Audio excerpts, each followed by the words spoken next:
Hi friends, ఈరోజు మనం Telangana moment గురించి చదువుదాం. తెలంగాణ మూమెంట్ గురించి మనం ఈరోజు నేర్చుకుందాం. సో గ్రూప్ 2లో 150 మార్క్స్ ఉంటాయి. సో చాలా ఇంపార్టెంట్. మనం తెలంగాణ మూమెంట్ 2000లో వచ్చిందని అనుకుంటాం, కేసీఆర్ గారు వచ్చిన తర్వాత.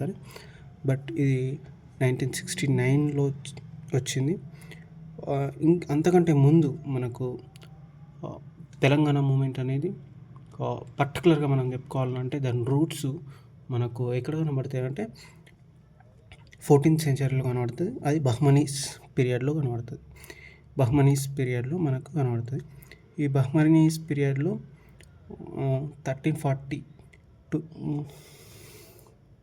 1342లో వాళ్ళు ప్రజెంట్ కర్ణాటకలో వాళ్ళు రాజ్యాన్ని ఏర్పరచుకుంటారు.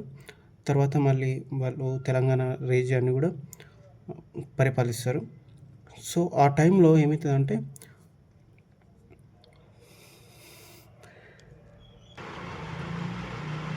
బహ్మనీస్ పీరియడ్లో స్టార్ట్ అవుతుంది. ఈ బహ్మనీస్ పీరియడ్లో ఎట్లా స్టార్ట్ అవుతుందంటే బహ్మనీస్ వాళ్ళు ఏం చేస్తారంటే బహ్మనీస్ అనేవాళ్ళు ముస్లిమ్స్ కాబట్టి ఆ రాజ్యంలోకి ముస్లిమ్స్ టూ టైప్స్ వస్తారు. ఫస్ట్ ఏంటంటే Iran, Iraq, Arab countries present ఉన్నాయి, అక్కడి నుంచి వస్తారు. వీళ్ళని మనం పాకిస్తాన్ అంటాం. వీళ్ళు షియా మతస్థులు. కొందరు ఏమొస్తారు అంటే ఢిల్లీ నుంచి వస్తారు. ఢిల్లీ నుంచి వచ్చే వాళ్ళని డెక్కనీస్ అంటారు. వీళ్ళు సున్నీ. సో వీళ్ళు ఫస్ట్ వస్తారు, వీళ్ళు తర్వాత వస్తారు. వీళ్ళు ఫస్ట్ వస్తారు కాబట్టి వీరు డెక్కన్ ముస్లిమ్స్ అంటారు. లేకపోతే వీళ్ళు లోకల్స్ అయిపోతారు. ముల్కీగా మెల్లిమెల్లిగా వీళ్ళు ప్రాచుర్యంలోకి వస్తారు. వీళ్ళు నాన్ ముల్కీలుగా ప్రాచుర్యంలోకి వస్తారు. సో ఏమవుతుంది అంటే మెల్లిమెల్లిగా ఎప్పుడైతే అహ్మద్ షా థర్డ్ కింగ్ ఏం చేస్తాడు, అధికారంలోకి వచ్చిన తర్వాత మహమ్మద్ గవాన్ని ప్రైమ్ మినిస్టర్గా అపాయింట్ చేస్తాడు. ఈయన ఏం చేస్తాడు అంటే నాన్ లోకల్స్ని అపాయింట్ చేస్తూ ఉంటాడు. అపాయింట్ చేయడం వల్ల లోకల్స్ ఎవరైతే ఉన్నారో ఈ లోకల్స్ నాన్ లోకల్స్ అన్ని డిస్ప్యూట్ వచ్చి దానివల్ల రాజ్యమే కూలిపోయే పరిస్థితి వస్తుంది. ఇక్కడ చూడండి, డిస్ట్రాయ్ ద బహ్మనీ ఎంపైర్. ఈ ఒక్క నాన్ లోకల్ వల్ల రాజ్యమే కూలిపోతుంది అన్నమాట. తర్వాత కుతుబ్ షాహీ పీరియడ్ వస్తుంది.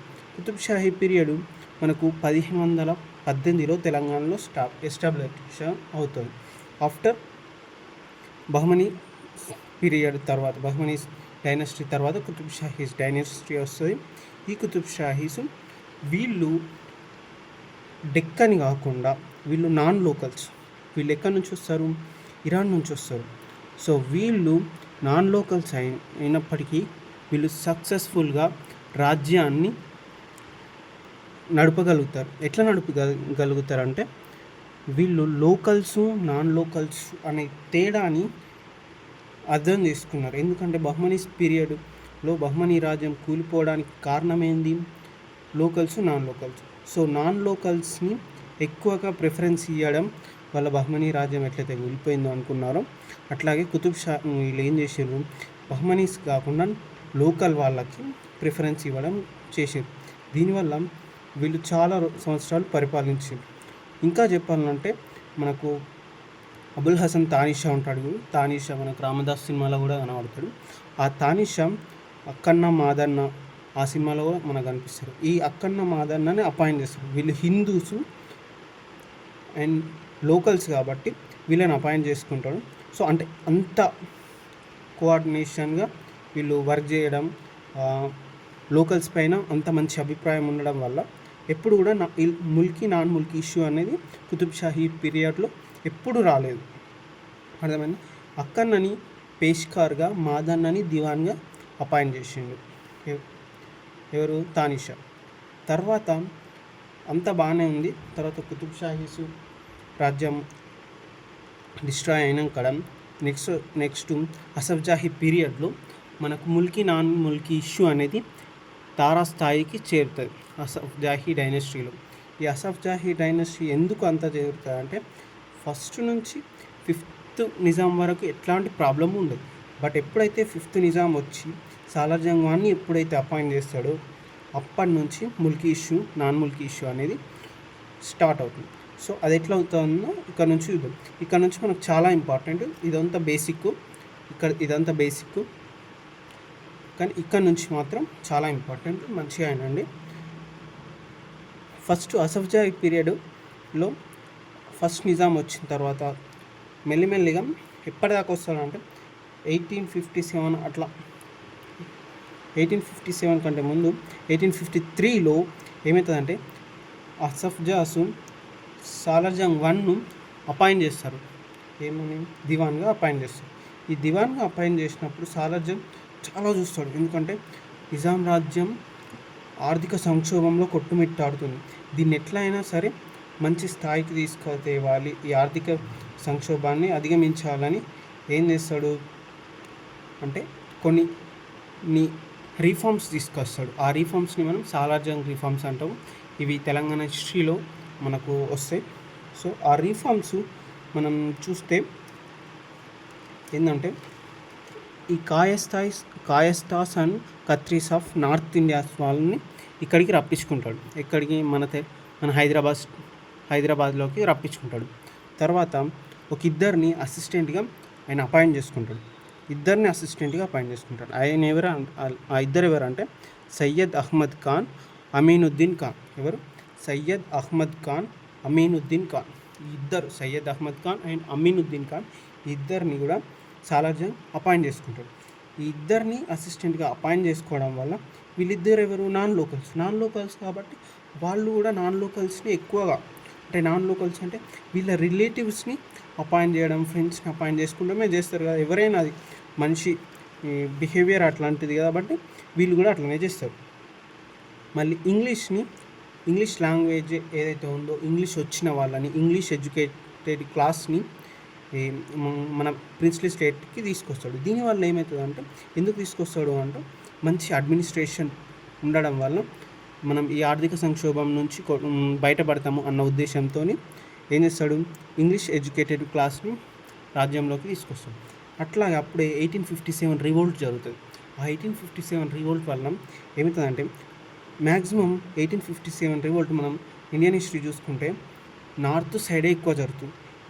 దానివల్ల నార్త్లో ఉన్న ముస్లిమ్స్ హైదరాబాద్ని ఆశ్రయిస్తారు. ఎందుకు అంటే మ్యాక్సిమం అప్పుడు ఎవరున్నారు? ముస్లిమ్సే రాజ్యాలన్నీ పరిపాలించారు కాబట్టి వాళ్ళకు ఒక్కసారిగా రాజ్యాలు కోల్పోయినరు.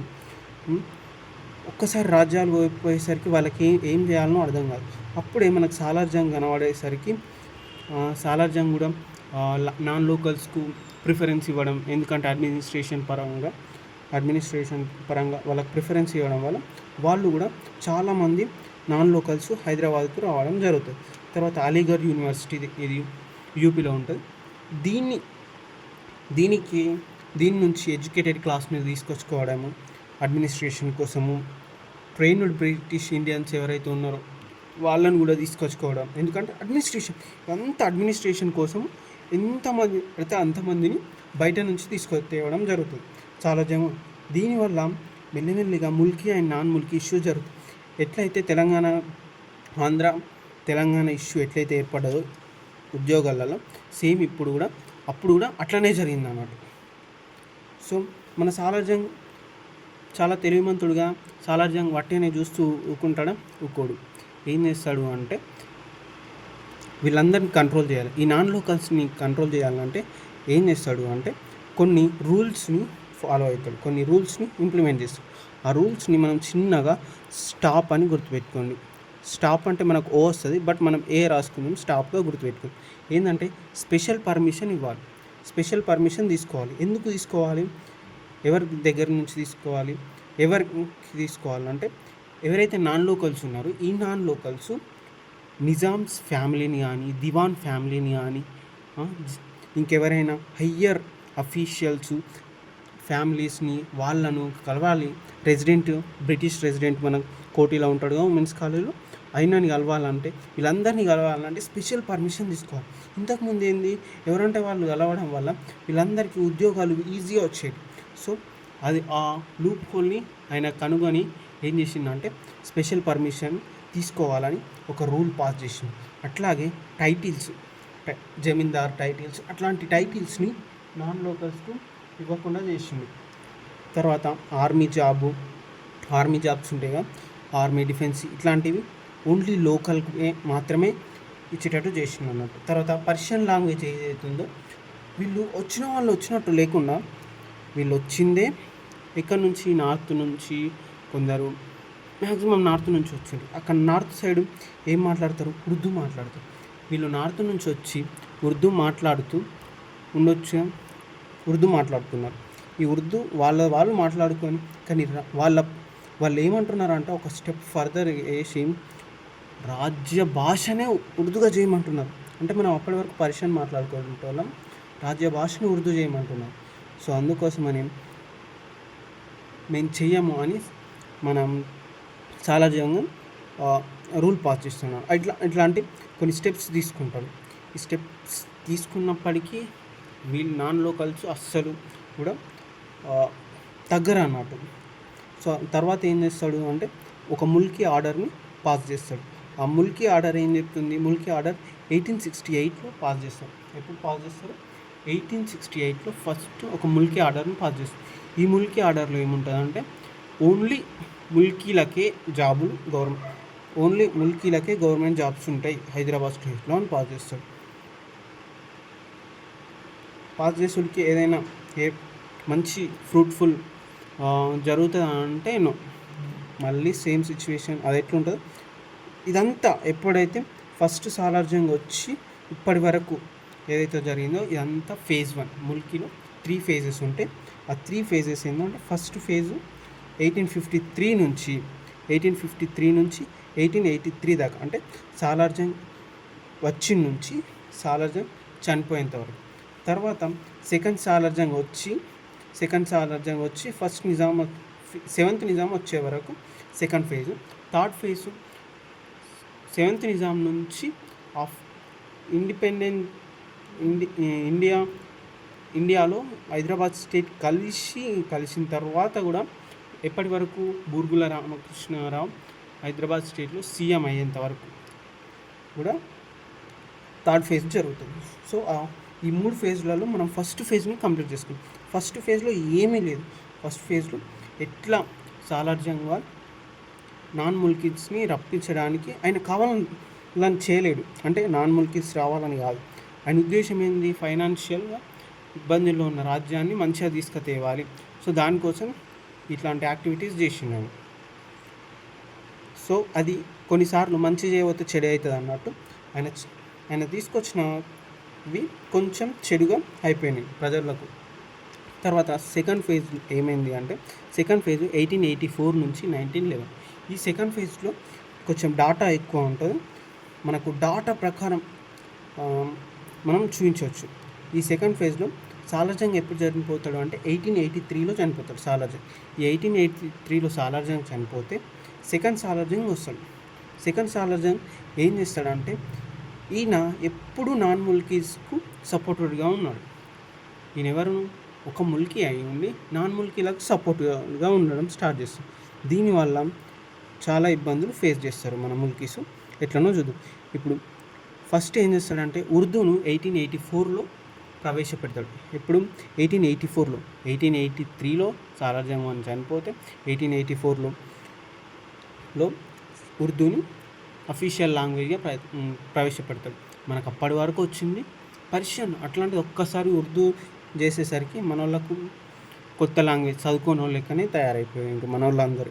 తర్వాత ఇంగ్లీష్ని మ్యాండేటరీగా పెట్టింది. అరే మాకు ఉర్దూనే రాదురా అంటే మళ్ళీ ఇంగ్లీష్ మీడియం నుంచి పెట్టింది. సో ఇంగ్లీష్ కూడా మనకు రాదు. సో మళ్ళీ అగైన్ మనం ఎగ్జామ్స్ కానీ ఎడ్యుకేషన్ కానీ మళ్ళీ దూరం అవుతుంది. మళ్ళీ ఏంది? హయ్యర్ సాలరీస్ ఇవ్వడం స్టార్ట్ చేసింది. హయ్యర్ సాలరీస్ వస్తే బాగానే కదా సార్ అంటే మనకు కాదు, అది నాన్ ముల్కీస్కి ఇవ్వడం స్టార్ట్ చేసింది. ఈ 3 రీజన్స్ వల్ల ముల్కీస్ ఎవరైతే ఉన్నారో సాలార్జంగ్ పైన కోపంతో మన 6th నిజాంకు లెటర్ రాస్తారు. ఏమని అంటే సార్ ఇట్లుంది, ఇంత నాన్ లోకల్స్ ఎక్కువైపోతున్నారు అని లెటర్ రాస్తారు. ఆ పత్రం ఏమవుతుంది? దాన్నే ముల్కీ పత్రం. ముల్కీస్ రాస్తారు కాబట్టి దాన్ని ముల్కీ పత్రం అంటారు. ఆ ముల్కీ పత్రం ఇది. తర్వాత ఎంప్లాయీస్ సివిల్ లిస్టు. ముల్కీ పత్రం చూసిన తర్వాత మన నిజాం ఏం చేస్తాడు, ఎంప్లాయీస్ సివిల్ లిస్ట్ తీయండి, ఎంతమంది మన హైదరాబాద్ రాజ్యంలో ఉన్నారు, ముల్కీస్ ఎంతమంది, నాన్ ముల్కీస్ ఎంతమంది అన్నది చూస్తాడు. తీస్తే సర్వే చేస్తే ఆ సర్వేలో ముల్కీలు నాన్ ముల్కీలు ఎంతమంది ఉన్నారు, వాళ్ళ సాలరీస్ ఎట్లుంటున్నాయో చూసుకుని ఈ ముల్కీలు 152 మంది ఉంటే, అంటే 52% ఉంటే, నాన్ ముల్కీలు 48% ఉన్నారు. అంటే మనము లోకల్స్ 52 ఉంటే వీళ్ళు 48 ఉన్నారు. అంటే జస్ట్ 4% మాత్రమే వాళ్ళకు మనకు తేడా. అంటే వాళ్ళు ఎంత ఆక్యుపై చేసుకున్నారో మనం అర్థం చేసుకోవచ్చు. Second, salaries. మనం 52 ఉన్నప్పుడు మన సాలరీ 52 ఆర్ 52 కంటే ఎబోవ్ ఉంటే మనకు మంచిగా, ఎందుకంటే మనం లోకల్స్. కానీ మనకు చూడండి 42% వచ్చింది, అంటే మన సాలరీస్ ఓన్లీ 42. అదే నాన్ లోకల్స్ 48 ఉంటే వాళ్ళకు 58 వచ్చింది. ఈ సాలరీ డిఫరెన్స్ ఇంకా యాంగర్ క్రియేట్ చేస్తుంది ప్రజలలో. సో దాన్ని కంట్రోల్ చేయడానికి కోసం 6th నిజాం ఏం చేస్తాడంటే 1888లో ఒక గజెట్ని తీసుకొస్తాడు. దాన్ని ఉర్దూలో జరీదా అంటారు. సో ఈ గజెట్ 1888లో ఒక గజెట్ని తీసుకొస్తాడు. ఆ గజెట్లో ఫస్ట్ టైం ఏమని మెన్షన్ చేస్తాడంటే ముల్క్ అని మెన్షన్ చేస్తాడు. ముల్కీ అనేది ఫస్ట్ టైం అఫీషియల్గా మెన్షన్ ఎప్పుడు చేసిండ్రంటే 1888 గజెట్లో, దట్ ఈస్ జరీదాలో మెన్షన్ చేస్తాడు. దీని ప్రకారము ఎవరు ముల్కీ, ఎవరికి జాబ్స్ ఇవ్వాలి అన్నవి ఆ గజెట్లో ఉంటాయి. ముల్కీ అంటే ఎవరు, 18 years ఉన్నోళ్ళే ముల్కీ. ఎవరు ముల్కీ, 18 years ఉన్నోళ్ళే ముల్కీ అన్నది. తర్వాత ముల్కీస్కే జాబ్స్ ఇవ్వాలి. Special permission for jobs for ఓళ్ళకు, ఇది ఓళ్ళకు అంటే నాన్ ముల్కీస్. ఒకవేళ నాన్ ముల్కీస్కి జాబ్ ఇస్తే వాళ్ళకి స్పెషల్ పర్మిషన్ తీసుకోవాలి. ముల్కీలకి జాబ్స్ ఇవ్వాలి. 12 years నిండితే, అంటే 12 yearsగా హైదరాబాద్ రెసిడెంట్ అయితేనే అతను ఏంది ముల్కీ, లేదంటే నాన్ ముల్కీ. సో అప్పుడే ఏమైంది అంటే హిందూ ముస్లిమ్స్ క్లాష్లో కొంచెం స్టార్ట్ అయింది. ఎందుకు హిందూ ముస్లిం క్లాష్ అంటే అంత గొప్ప కాకుండా కొంచెం అప్పుడే ఏంటంటే హిందూస్ టోటల్ ఈ 52%లో ఎంతమంది ఉన్నారు, 10% ఉన్నారు. అదే ముస్లిమ్స్ 90% ఉన్నారు. అంటే పాపులేషన్ పరంగా హిందూస్ ఎక్కువ ఉన్నప్పటికీ వాళ్ళు ఓన్లీ 10%, పాపులేషన్ పరంగా తక్కువ ఉన్న ముస్లిమ్స్ 90% ఉండేసరికి అది కూడా ఇది ఒక హిందూ ముస్లిం క్లాష్ కూడా కొంచెం ఎక్కువ దారి తీయకపోయినా ఎంతో కొంత దారి తీసింది అని చరిత్రకారులు చెప్తారు. తర్వాత మళ్ళీ ఏం చేసిండ్రు, కొన్ని రోజులకు అట్లనే గడుస్తూ ఉంటే మళ్ళీ మన 6th నిజాం ఏం చేసింది, ఇవన్నీ తీసుకొచ్చింది కదా, గజెట్ తీసుకొచ్చింది, ఇవి ఫాలో అవచ్చు. మన మన సెకండ్ సార్ ఫాలో అవుతారు కాబట్టి మళ్ళీ మనోళ్ళందరూ నిజాం దగ్గరకు ఇట్లా చేస్తున్నాడు మనోడు, ఇంకా ఏం చేస్తలేడు అంటే అప్పుడు ఏం చేస్తారు, మళ్ళీ ఇంకొక ఎంప్లాయీస్ సివిల్ లిస్టు తీయమంటారు. ఇప్పుడు 1894లో, అంతకుముందు మనం తీసింది 1886లో. ఇప్పుడు 1894లో ఎంప్లాయీస్ సివిల్ లిస్టు తీసేసరికి అప్పుడు టోటల్ ఎన్ని గజిటెడ్ పోస్ట్స్ ఉన్నాయి హైదరాబాద్ స్టేట్లో, 680 గజిటెడ్ పోస్ట్ ఉన్నాయి. 680 గజిటెడ్ పోస్టులలో 233 ముల్కీలు, 477 నాన్ ముల్కీలు. అంటే మనకంటే వాళ్ళే ఎక్కువ గజిటెడ్ పోస్టులలో ఉన్నారు. 233 మనమైతే 477 వాళ్ళు. సో మళ్ళీ ఈ 233లో ఓన్లీ 20 మంది ముల్కీ హిందూస్. 680లో 233 మనమైతే ఆ 233లో హిందూస్ 20. సో అది తర్వాత ఏం చేస్తారు, 1910లో ఒక కొత్త నోటిఫికేషన్ ఇష్యూ చేస్తారు. ఈ నోటిఫికేషన్ ప్రకారం ఏం చేస్తారంటే ఓన్లీ ముల్కీస్కే జాబ్స్ ఇవ్వాలి. నాన్ ముల్కీస్కి ఒకవేళ జాబ్స్ ఇస్తే అవి టెంపరరీ జాబ్స్ మాత్రమే, పర్మనెంట్ కాదు, ఓన్లీ టెంపరరీ మాత్రమే. తర్వాత రిటర్న్ టెస్ట్ పెట్టాలి. రిటర్న్ టెస్ట్ పెడితేనే పోపు. ఎందుకంటే రిటర్న్ టెస్ట్ పెట్టకపోతే ఇష్టం ఉన్నోళ్ళకి ఇష్టం ఉన్నట్టు నా బామ్మడిది, నా తమ్ముడు, నా చెల్లె, నా అక్క, నా దోస్తు అని ఎవరికి పడితే వాడికి ఇస్తారు. రిటర్న్ టెస్ట్ పెడితే బాగుంటుందని రిటర్న్ టెస్ట్ ఒకటి టెంపరరీగా ఫర్ నాన్ ముల్కీస్ కోసం. అండ్ సఫిషియంట్ ఎడ్యుకేషన్ క్వాలిఫికేషన్స్ ముల్కీస్కు ఉంటే ముల్కీస్నే తీసుకోవాలి. ఒకవేళ లేకుంటే టెంపరరీగా ఫిల్ చేయాలి. ఒకవేళ ఉంటే మాత్రం మనం ముల్కీస్నే తీసుకోవాలి. ఇందులో మనం ఈ 1910 నోటిఫికేషన్ ఏందో, ఈ 1910 నోటిఫికేషన్ రానందుకు ఒక వ్యక్తి చాలా కృషి చేస్తాడు. ఆయన మహారాజా శ్రీ కిషన్ పరిషత్. ఈయన ప్రైమ్ మినిస్టర్గా పనిచేస్తాడు. ఈయన ఫాదర్ ఆఫ్ ముల్కీ మూమెంట్ అని కూడా ఆయన అంటారు. మహారాజా కిషన్ పరిషత్ ఫాదర్ ఆఫ్ ముల్కీ అని కూడా అంటారు. సో ఈయన ప్రైమ్ మినిస్టర్ కదా. ఈ ప్రైమ్ మినిస్టర్కు ఫైనాన్స్ మినిస్టర్ ఉంటాడు.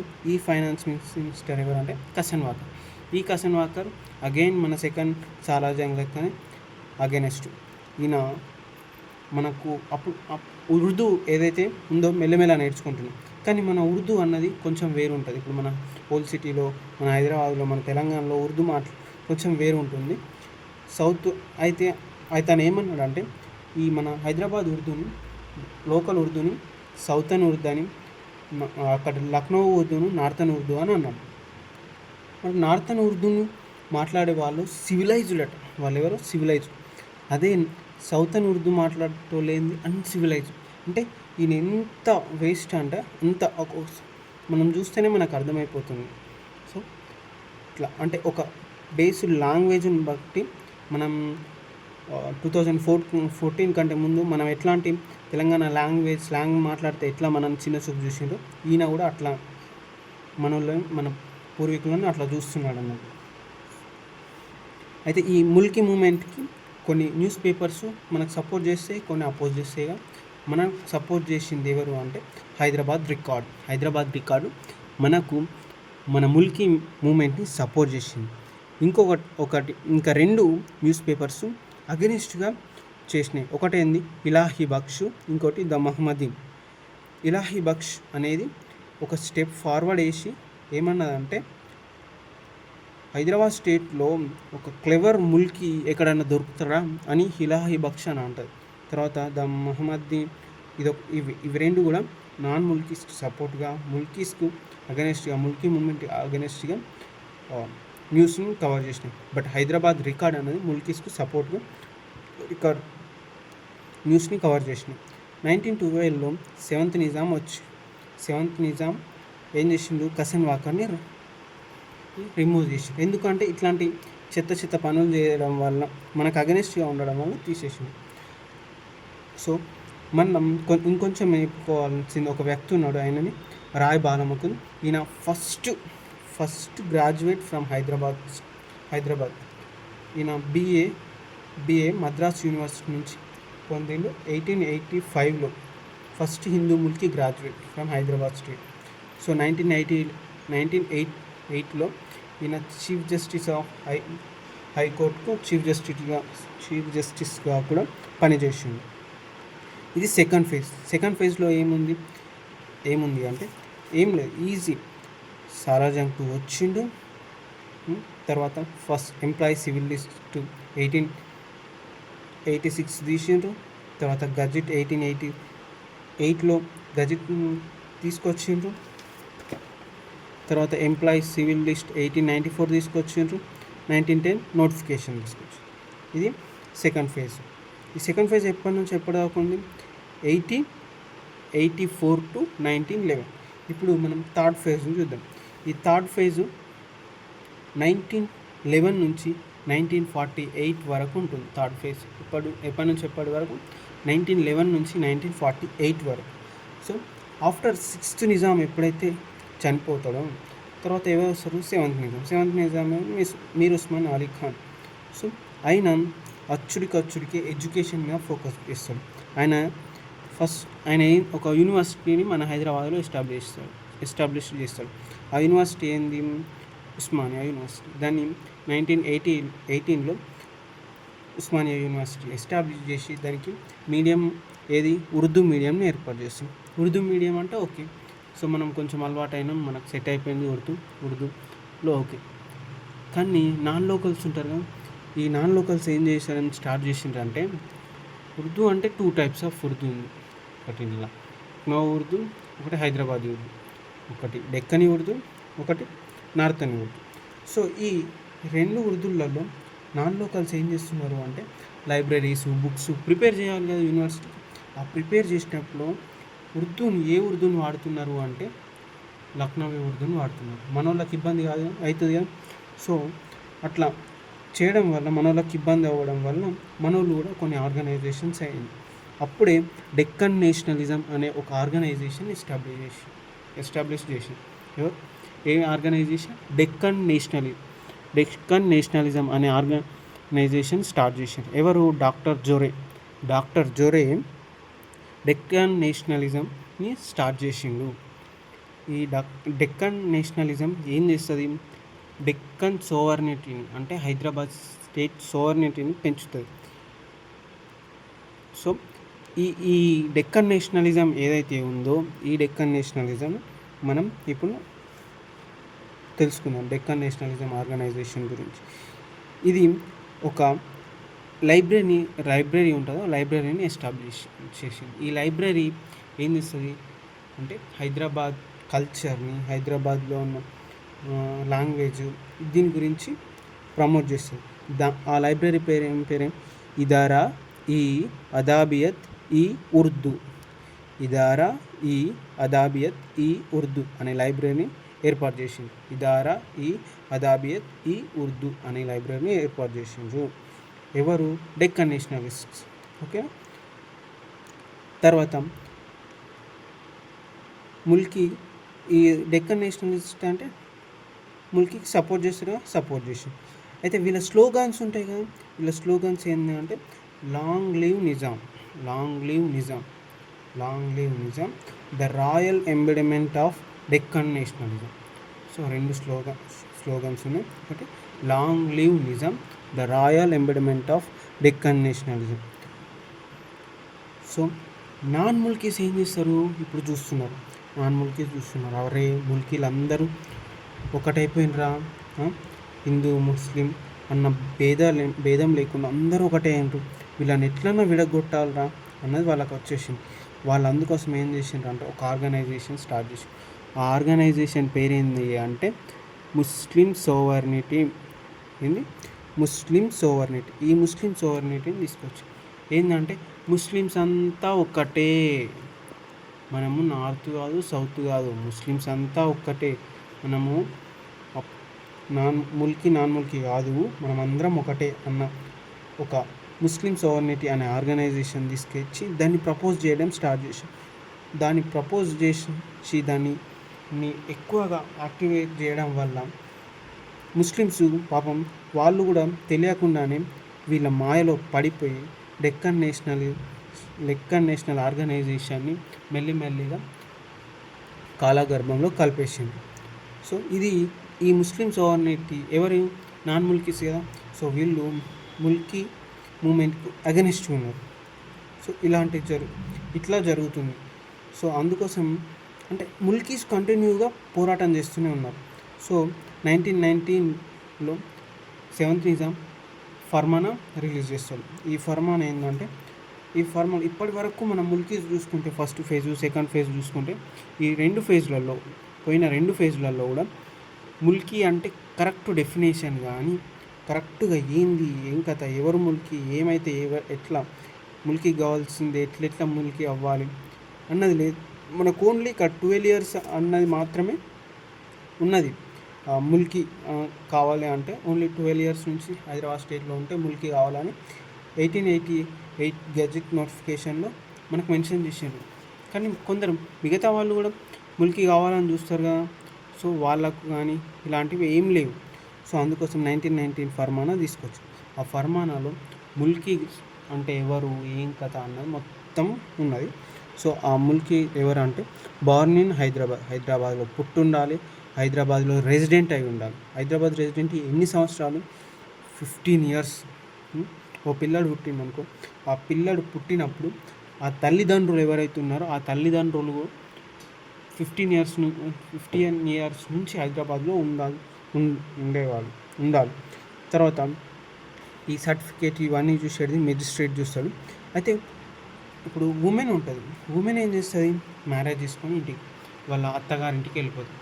అప్పుడు ఒక ముల్కీ ఉమెన్ ఉందనుకో, ఆమె మ్యారేజ్ చేసుకొని అత్తగారి ఇంటికి వెళ్ళిపోయింది అనుకో, ఇప్పుడు ఆమెకు మనకు సంబంధం ఏముండదు. అంటే ఆమె హైదరాబాద్ స్టేట్ దాటి వెళ్ళిపోతుంది. కానీ ఇక్కడనే ఉందనుకో, ఆమె ముల్కీగానే పరిగణించబడదు. కానీ ఆమెకు పుట్టిన పిల్లలు మాత్రం ముల్కీగా పరిగణించబడరు. ఇది ఒకటి గుర్తుంచుకోండి. అయితే ఆమెకు ఒకవేళ డివోర్స్ అయిందనుకో, స్టిల్ ఆమె ముల్కీ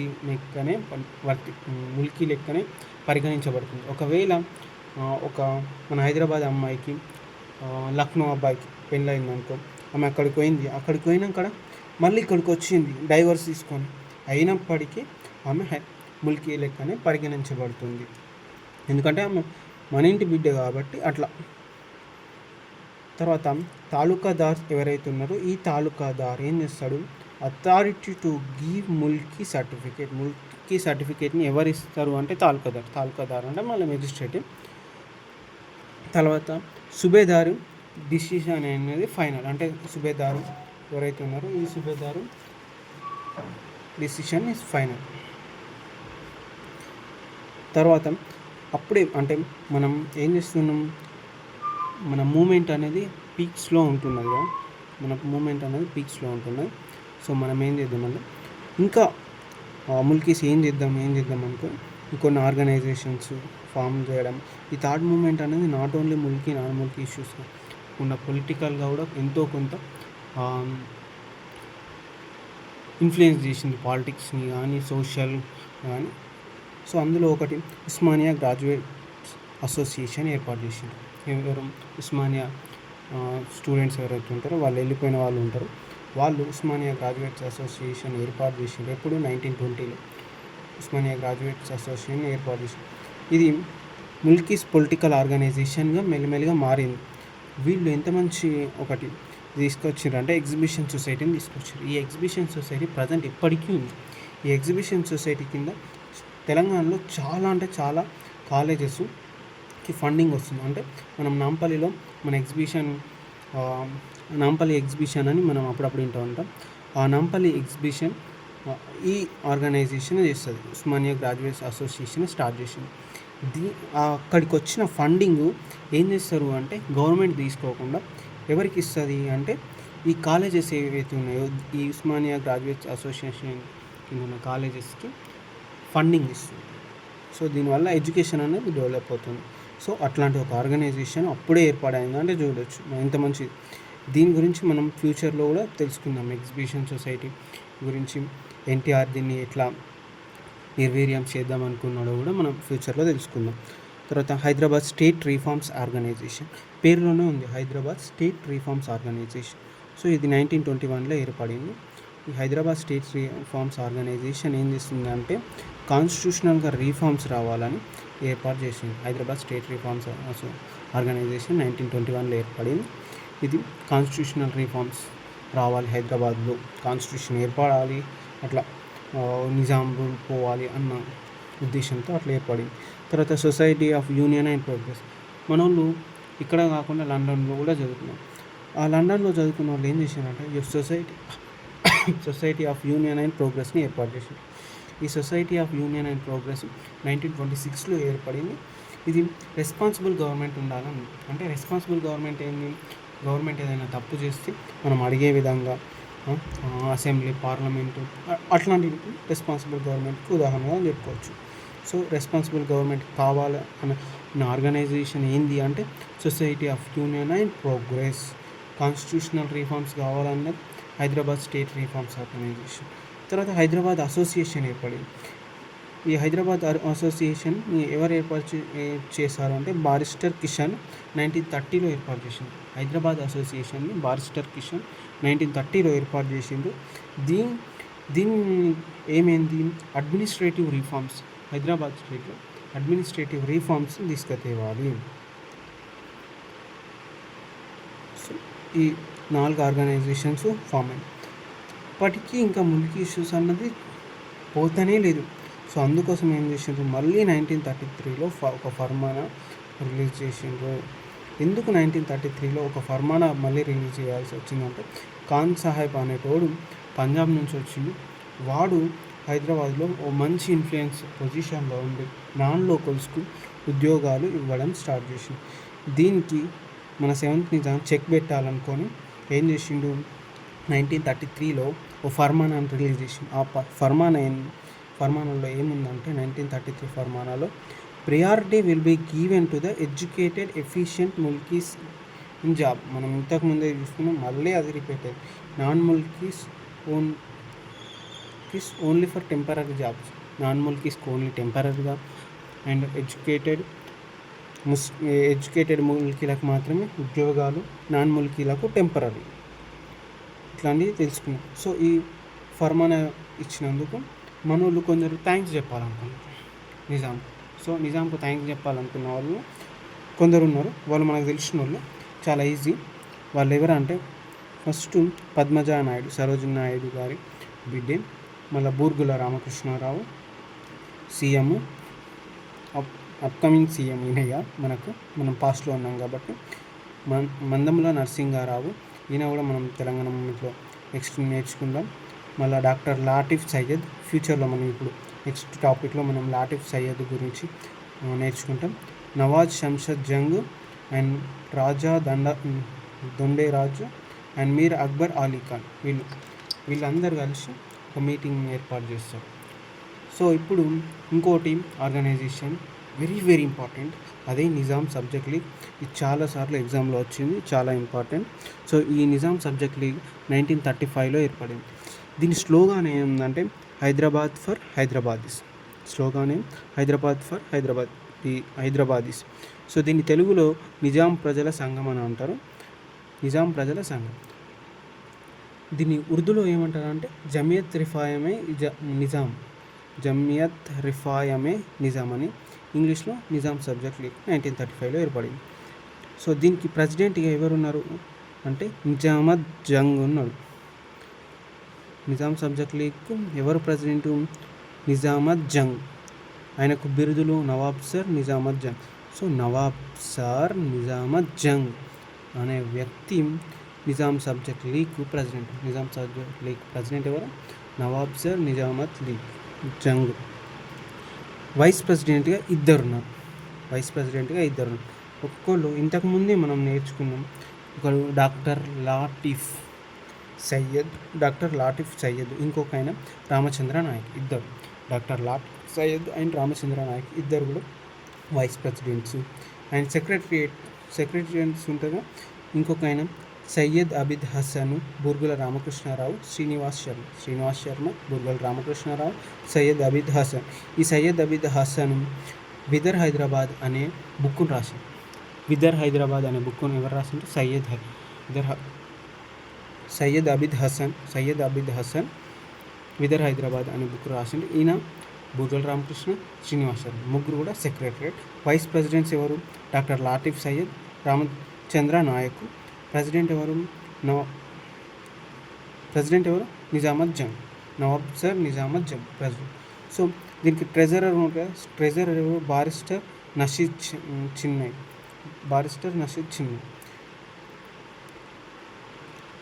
తర్వాత ఇది దేనికోసం పోరాడుతుంది, మన నిజాం సబ్జెక్ట్ దేనికోసం పోరాడుతుందో తెలుసుకోవాలి కదా. దేనికోసం అంటే రైట్స్ ఆఫ్ ముల్కీస్ యొక్క రైట్స్, అట్లాగే రైట్ ఫర్ లెజిస్లేటివ్ అసెంబ్లీ కోసము, and friendly environment between the different castes, different groups మధ్య ఫ్రెండ్లీ ఎన్విరాన్మెంట్ ఏర్పడాలి. Protect Deccan culture and language, responsible government. ఈ రెస్పాన్సిబుల్ గవర్నమెంట్ అనే ఎప్పుడైతే అన్నారో వీళ్ళు నిజాం సబ్జెక్ట్, అప్పుడు నిజాం కోపం వచ్చింది. ఎవర్రా నన్ను ఎదిరించి రెస్పాన్సిబుల్ గవర్నమెంట్ అనేది అని అప్పటి నుంచి కొంచెం అగెనిస్ట్గా ఉండడం స్టార్ట్ చేశారు. అప్పటి నుంచి వీళ్ళు కొంచెం తగ్గడం, నిజాం కొంచెం యాంగర్ పెంచుకోవడం వీళ్ళ మీద జరిగింది. తర్వాత అరవముడం అయ్యంగర్ కమిటీ ఏర్పాటు చేసింది నిజాం. ఎవరు,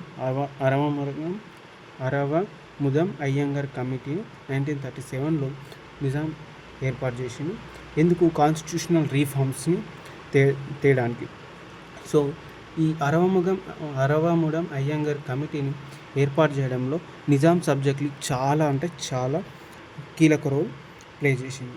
సో దీనికి అగెనిస్ట్గా మళ్ళీ ఇంకొకటి ఇత్తెహాదుల్ ముస్లిమీన్ అనేది ఏర్పడింది. ఇంతకుముందు ఒకటి, ఇప్పుడు ఒకటి. ఇప్పుడు ఇత్తెహాదుల్ ముస్లిమీన్ అనేది ఏర్పడింది. దీనివల్ల ఈ ఇత్తెహాదుల్ ముస్లిమీన్ అని ఏర్పడడం వల్ల 1939లో ఈ నిజాం సబ్జెక్ట్ లీగ్ అనేది మళ్ళీ కనుమరుగైపోయింది. అర్థమైనా? ఇది కనుమరుగైపోయింది. సో ఈ అరవముగం అయ్యంగర్ కమిటీ ఏం చెప్పింది అంటే, ముల్కీ డెఫినేషన్ని స్ట్రిక్ట్గా చెప్పండి, ఎఫిషియంట్ స్కిల్, మోరల్ బిహేవియర్ బట్టి ఉద్యోగాలు ఇవ్వండి, స్పెషల్ సిస్టమ్ ఒకటి క్రియేట్ చేయండి, special system, efficiency, skill, moral behaviour and strict Mulki rules implement చేయని చెప్పింది. తర్వాత ఎట్లా మన సర్దు ఇప్పుడు ఏం చేసుకున్నామంటే 1948 to 52లో తెలంగాణ ఎట్లా అంటే హైదరాబాద్ స్టేట్ ఎట్లాంటి వైలేషన్స్కు గురైందో మనం తెలుసుకున్నాం. అందుకంటే ముందు మనం ఏమైతే థర్డ్ ఫేజ్లో ఏం నేర్చుకున్నామో ఒకసారి చిన్న రివైజ్ చేసుకుంటే, మనం సెవెంత్ నిజాం ఉస్మానియా యూనివర్సిటీని ఎస్టాబ్లిష్ చేయడం వలన అక్కడ ఉర్దూని నాన్ లోకల్స్ ప్రమోట్ చేయడం వల్ల డెక్కన్ నేషనలిజం అనేది పెరిగింది. డెక్కన్ నేషనలిజం పెరగడం వల్ల డెక్కన్ నేషనలిజం ఆర్గనైజేషన్ రావడం, దానికి ప్రెసిడెంట్గా డాక్టర్ జొరే ఉండడము, మళ్ళీ దానికి అగెనిస్ట్గా ముస్లిం సోవర్నిటీ ఏర్పడము, 1919లో ఫర్మానా రిలీజ్ చేసి ఎవరు హైదరాబాదీసు ఎవరు ఏంది అన్నది తీసుకుతేవడము చేసింది. సో ఈ 1919 ఫర్మానా చాలా అంటే చాలా ఇంపార్టెంట్, ఇది గుర్తుపెట్టుకోండి. 1919 ఫర్మానా తర్వాత ఉస్మానియా గ్రాడ్యుయేట్స్ అసోసియేషన్ ఏర్పడింది 1920లో. హైదరాబాద్ స్టేట్ రిఫార్మ్స్ ఆర్గనైజేషన్ 1921లో ఏర్పడింది. హైదరాబాద్ అసోసియేషన్ 1930లో. Society of union and progress 1926లో ఏర్పడింది. 1933లో ఫర్మానా రిలీజ్ అయింది. తర్వాత నిజాం సబ్జెక్ట్లోకి 1935లో ఏర్పడింది. దీనికి అగెనిస్ట్ ఏమైనా ఇత్తెహాదుల్ ముస్లిమీన్ అని ఏర్పడింది. సో ఇవి అరవముగం అయ్యంగర్ కమిటీ ఏర్పడింది. సో ఇప్పుడు ఏంటంటే 1948 సెప్టెంబర్ 17 రోజున హైదరాబాద్ కింగ్ అయినటువంటి మన 7th నిజాం ఇండియన్ యూనియన్కు లొంగిపోయింది. సో లొంగిపోయి తనతో మొత్తం హైదరాబాద్ రాజ్యాన్ని ఇండియాలో కలపడానికి అంగీకారం కుదుర్చుకున్నాం. ఈ అంగీకారం కుదుర్చుకున్న తర్వాత హైదరాబాద్ స్టేట్లో ఒక ఆర్మీ రూల్ అనేది ఇంపోజ్ చేసిండ్రు. ఎందుకు ఆర్మీ రూల్ ఇంపోజ్ చేసిండ్రు అంటే, మనం ఒక ఇండియా అనే కంట్రీ వేరు, హైదరాబాద్ స్టేట్ వేరు. హైదరాబాద్ ఒక కంట్రీ, ఇది 2 డిఫరెంట్. సో ఈ హైదరాబాద్ పైన ఇండియా వార్ డిక్లేర్ చేసి వార్ పైన వస్తుంది. ఎందుకు వస్తుంది, ఏం కథ అన్నది అదంతా హిస్టరీ. సో దాన్ని మళ్ళీ మనం ఇప్పుడు ఇక్కడ డిస్కషన్ చేసుకుంటే బాగుండదు. సో టైం ఎక్కువ తీసుకుంటుంది కాబట్టి ఎందుకు చేస్తుందో అక్కడ తెలుసుకుందాం హిస్టరీలో. సో హైదరాబాద్ అట్లా రావడం వల్ల జేఎన్ చౌదరి ఫస్ట్ వస్తాడు, మిలిటరీ జర్నల్.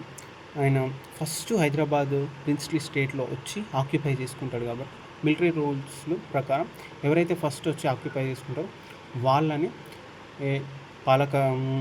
పాలకుడిగా నిర్ణయిస్తారు. సో ఎవరు వచ్చిండ్రు అంటే ఫస్ట్ జేఎన్ చౌదరి వచ్చిండు. ఈ జేఎన్ చౌదరి ఎప్పటి నుంచి ఎప్పటి వరకు ఉన్నా అంటే 1948 సెప్టెంబర్ 17 లొంగిపోతే సెప్టెంబర్ నుంచి ఇప్పటి వరకు 50 డిసెంబర్ 1949 వరకు ఇతను ఉంటాడు. అతని గురించి మనం తెలుసుకుని తర్వాత ఇంకొక వెల్లోడి ఆయన వస్తాడు, కేరళ వ్యక్తి. ఆయన సివిల్ సర్వీస్ ఉంటుంది. ఆయన 1950 నుంచి 52 మధ్యలో పరిపాలిస్తారు. 1950 to 52 మార్చ్ 5 వరకు పరిపాలిస్తారు. మిలిటరీ రూల్ ఎప్పుడు 1948 సెప్టెంబర్ 17 నుంచి డిసెంబర్ December 31st, 1949 వరకు ఉంటుంది. సో ఈ మిలిటరీ రూల్ ఈ ఈ మనం మిలిటరీ రూల్ ఏదో ఉందో జయంత్ చౌదరి ఆయన చాలా అంటే చాలా రివెంజ్ పాలిటిక్స్ అండ్ మంచిగా పరిపాలన కొనసాగించాడు. ఆయన కొన్ని డిసిషన్స్ అనేవి మంచిగా ఉన్నాయి. సో వాటిని కొన్నిట్లని మనం తెలుసుకుందాం. ఆయన ముస్లిమ్స్ని టార్గెట్ చేసి ముస్లిమ్స్ని చంపడం, రేప్స్ అట్లాంటివి ప్రోత్సహించిండు అని ఒక రూమర్ ఉంది. అది రూమర్ అంటే మీరు అర్థం చేసుకోవాలి. So 90% of civil jobs single class ఉన్నాయి. దట్ సింగిల్ క్లాస్ మనందరికీ తెలుసు, దట్ ఈస్ ముస్లిమ్స్కి 90% ఆఫ్ సివిల్ జాబ్స్ ఉండడం వల్ల ఏదైనా ఫ్యూచర్లో ఏమైనా అయితే ఈ ముస్లిమ్స్ అందరూ మళ్ళీ హైదరాబాద్ స్టేట్ కావాలంటారన్న భయంతో ఆయన ఒక టార్గెట్ ఫిక్స్ చేసుకున్నాడు. ఏమని? 1 జనవరి 1954 వరకు 60% ఆఫ్ ఈ జాబ్స్లో 60% అదర్ కేటగిరీస్ని ఫిల్ చేయాలి. దానికోసం ఆయన ఏం చేసిండు?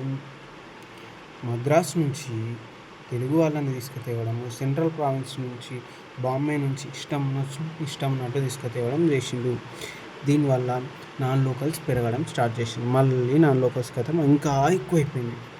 తర్వాత ప్రియారిటీ తెలుగుకి ఇచ్చింది. అప్పటి వరకు హైదరాబాద్ స్టేట్లో తెలుగు మాట్లాడేవాళ్ళు కానీ చదివేటోళ్ళు లేరు. అసలు తెలుగు పెట్టేసరికి మనం చదువుతాము. ఈ ఆంధ్రలో మద్రాసులో ఉన్న ఆంధ్రాలు సంకలు గుద్దుకొని అనుకుంటా వచ్చిండ్రు. మా వాళ్ళు అనుకుంటూ వచ్చింది. వచ్చిండ్రు అయితే మన ఇడిసిపెట్టేదే లేరు. జాగీర్దారీ సిస్టమ్ అబాలిష్ చేసిండ్రు. తర్వాత 200 అఫీషియల్స్ ఆఫ్ ఇండియన్ యూనియన్ నుంచి హైదరాబాద్లోకి తీసుకొచ్చి పరిపాలించారు. MA Rahman as a public service కమిషన్గా ఏర్పాటు చేసింది.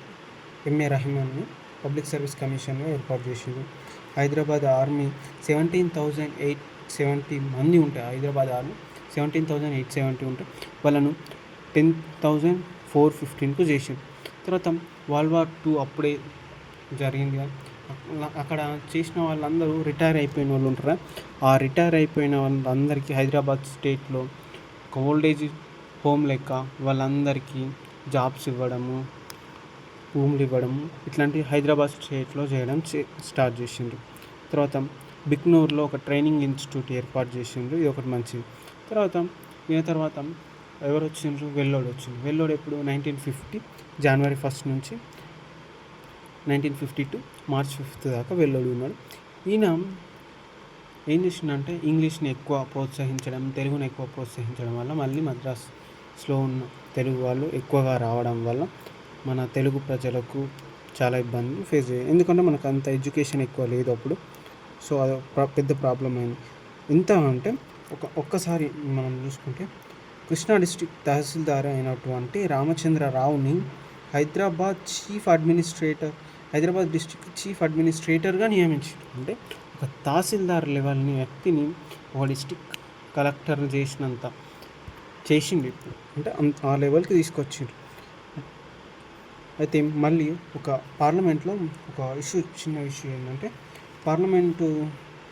పార్లమెంటు సెషన్స్ జరుగుతాయి. ఆ సెషన్స్లో మన పద్మజ నాయుడు ఏమని చెప్తుందంటే హైదరాబాద్లో కరప్షన్ పెరిగిపోతుంది, ఇండియన్ యూనియన్ ఏం చేస్తుంది అది అని మాట్లాడితే పటేల్ ఏమంటాడంటే హైదరాబాద్లో ఎప్పటి నుంచో కరప్షన్ ఉంది, ఇప్పుడు రాలేదు ఇండియన్ యూనియన్లో కలుపుకున్నందుకు అని ఉంటాడు. The story of